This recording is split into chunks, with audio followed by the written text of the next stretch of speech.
Talking tough on Pakistan-sponsored terrorism, US Secretary of State John Kerry has said that Pakistan needs to push harder against indigenous groups engaged in terrorist activities from its soil.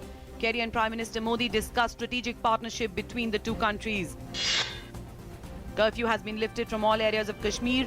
Tight security in place to deal with protest march of separatists in Srinagar today. Preparations are underway for arrival of an all-party delegation in Kashmir on Sunday. Delhi Chief Minister Arvind Kejriwal has sacked his cabinet colleague Sandeep Kumar after receiving an objectionable video of the minister.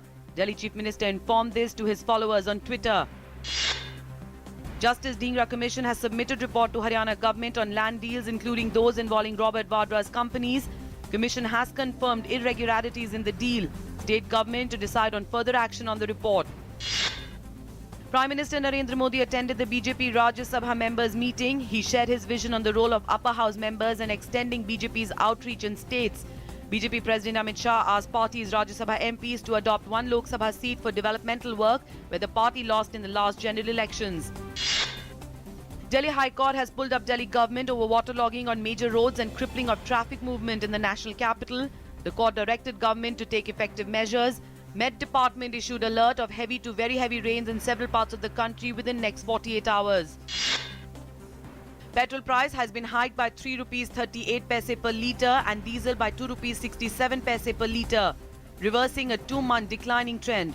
Petrol will now cost 63.47 rupees a litre in Delhi, while a litre of diesel will cost 52.94 rupees a litre.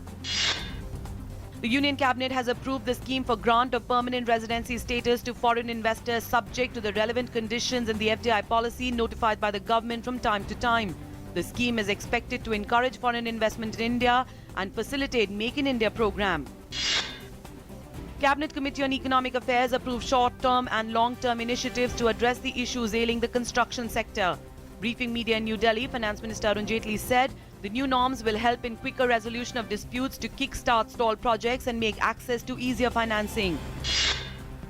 The 2-day BRICS Convention on Tourism will begin at World Heritage Site Khajuraho in Madhya Pradesh from today. Union Minister of State for Tourism and Culture Mahesh Sharma will inaugurate the convention. Delegation from BRIC countries India, Brazil, Russia, China and South Africa will participate in it.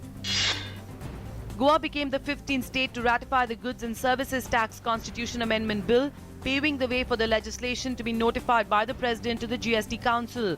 Goa Chief Minister termed the GST bill as historical, revolutionary and far-sighted.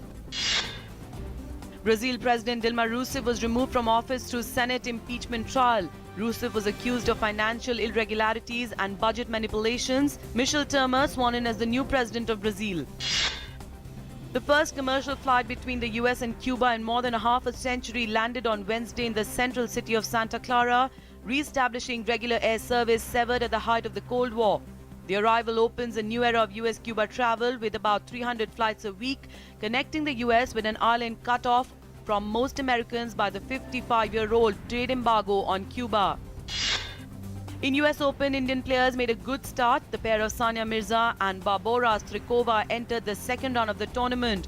Rohan Bopanna also stormed into the second round with Denmark's Frederik Nielsen in the men's doubles. Off-spinner Ashwin dropped a rung to third but remained the highest-placed Indian bowler, while Ajinkya Rahane remained static at 8th in the batsman list of the latest ICC Test rankings.